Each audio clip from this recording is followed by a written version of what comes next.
Hello everyone and welcome back. And yes, 2 wins back to back. It's just easy right now in Serie A. It's so easy. Not to sound overconfident or cocky, but how good of a start is this? How good of a start is this? 10 wins out of 11 games in Serie A. Only one draw, and that was Juventus away. We've already played Roma away, we played Juventus away, we played Atalanta away, we played Lazio at home in those 11 games. Even like Hellas Verona, that's a tough game in itself as well, because many other teams are finding them such a difficult team to play.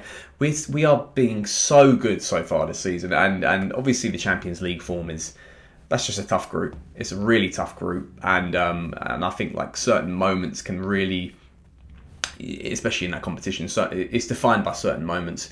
But in the league, where it's much more consistency based, we are ticking so many boxes. And that victory against Roma, I was going into that game with complete confidence we were going to get it, but especially the way we controlled it to the point of 2-0, it was just brilliant. Obviously, we made things difficult for ourselves with the Teo Hernandez red card, and really him missing from the derby is a big. It could be potentially quite big for us, especially if someone like Ballatore might be out. He's currently injured, not injured or out of training right now. So it might be a cause for concern. But nonetheless, the win was so important against Roma came. And I'm going to look at one player from that game. He was the MVP of the game, despite Zlatan Ibrahimovic and his heroics in his 60 minutes. Simon Kjaer. I spoke about him last time during the Euros, because obviously he had that massive moment when it came to helping save Christian Eriksen's life, and we looked at this guy as a leader, a future captain, even potentially a current captain of this side, someone who's just led by example. He has been exactly what we need, and I'm going to come on to a lot of things really about what he represents, and also, ironically as well, he's just recently signed a contract extension. So we're going to be talking about those things there, what it means for our near future, and looking at the player as a profile himself. And really just, I think sometimes we get lost in who we love in this team. There's certain players or easy figure points. So right now, it's Rafael Leao, Zlatan Ibrahimovic, Sandro Tonali in his burst in form, Kessie in his consistency, Benacer, people love him, Fikayo Tomori, Teo Hernandez, Calabria, even Mike Mignon. Sometimes we seem to forget about Simon Kjaer, so I'm really going to make this video to heap praise on him right now. So to me, Simon Kjaer just embodies consistency, and I think there's a lot of things we just don't quite notice when it comes to what he brings us on the pitch. Obviously, there's a certain level of maturity that comes to it, and with Zlatan out for a large period of last season, he did have to step up and take the reins of that sort of on the pitch experience, because we lacked it in a massive degree. And obviously, we've added to that in the squad with players like Florenzi and Giroud. Even Rebic is gaining a bit of age as well, so they're all adding, and also internally as well, we're growing through that experience and knowledge of how to control the game. Just the players who are getting younger and getting slightly older now as well. I think he's led by example in that sort of maturity perspective. If we look at, it's even like last week, the performances against Torino when it was 1-0, it wasn't the best of performances by the overall team, but he had that crucial clearance in the, sort of that last corner possession when the ball was in the area, and he just sort of get the ball out of there. Well, that was really the sort of the hand in your heart moment. So he stepped up there, saving us obviously from dropping points in that game, and then obviously in the game against Roma, the way he just outmarked Tammy Abraham in the first half, the way he uses his spacing so well, the diagonal passes, pretty much if you look at the 2 offside goals that we got. We didn't get. The first one, he's the one that sends the diagonal ball through to Zlatan, who obviously chests it into Rafael Leao. And the second one, which is in the second half, before the penalty, the Zlatan goal, that was another through ball from Simon Kjaer. So his passing range, right, is so good. It's so good. And I'm going to come on to someone who I thought was going to be exactly this player when we signed him, quite a few years back in the sort of the banter era. And he's exactly what we hoped that player should have been.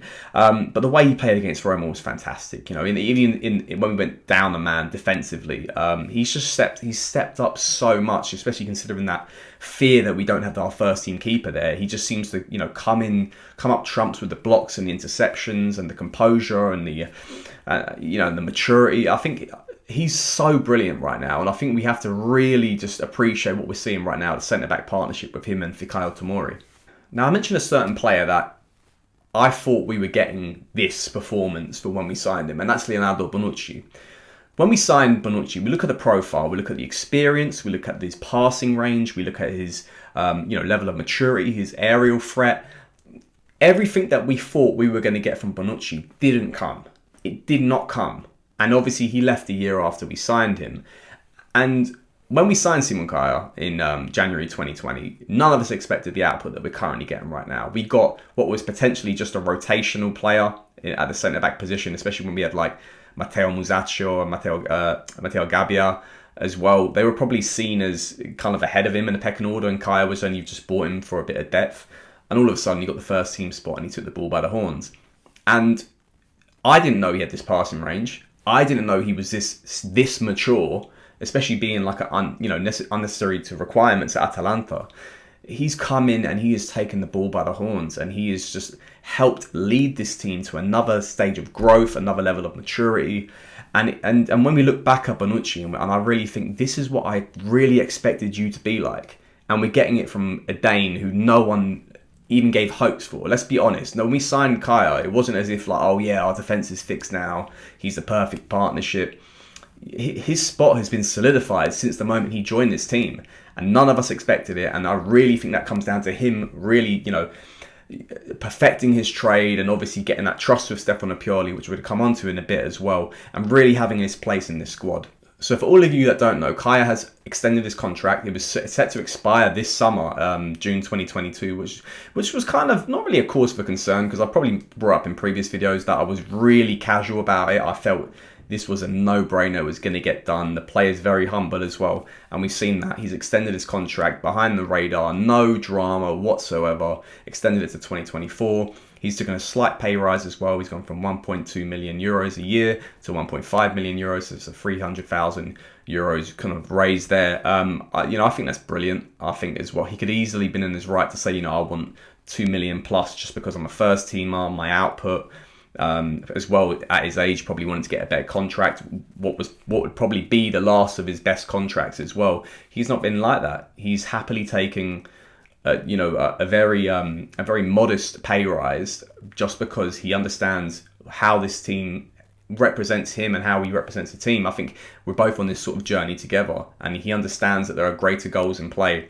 And if that means he earns a little bit less just so we can bring in other players and maybe renew the younger players who might be tempted to go elsewhere, I do think that sort of has affected this negotiation. I do feel like he's been, like players like Calabria and Tonali, they've been very sacrificial when it comes to their own benefit, to obviously at the gain of the team, to obviously get us to the next level. And he alludes to this in his interview. And if you haven't seen the interview from Kjaer, obviously after the extension, I'd really recommend you watch it.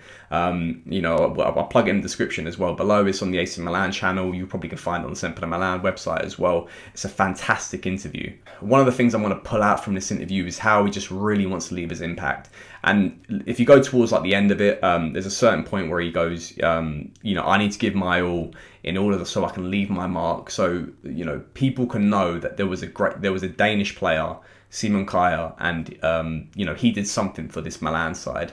That really just that hits home for me, because that means that you're not just here for a pay package. You're not here just to get a good couple of years of experience, like whatever it may be, you'll just play football. You're here to do so much more than that. You're here to really get us out of this shadow of our former selves and help us win things. And that's what I want from this. We want players that are not just want to be here, that want to win. And what he's alluding to right now is there. It's in the words. He wants to be successful with this club, and he finds himself very happy here as well. He talks about his relationship with Stefano Pioli and Paolo Maldini, especially with Pioli. He seems to have this trust from Pioli and vice versa, that Pioli just lets him do what he needs to do. There's not that fear that he's too slow or anything like that. I think they get on like a house on fire, and from what we know, from what he's told us about Pioli as well, he really is a very like a people person. He puts the person before the footballer.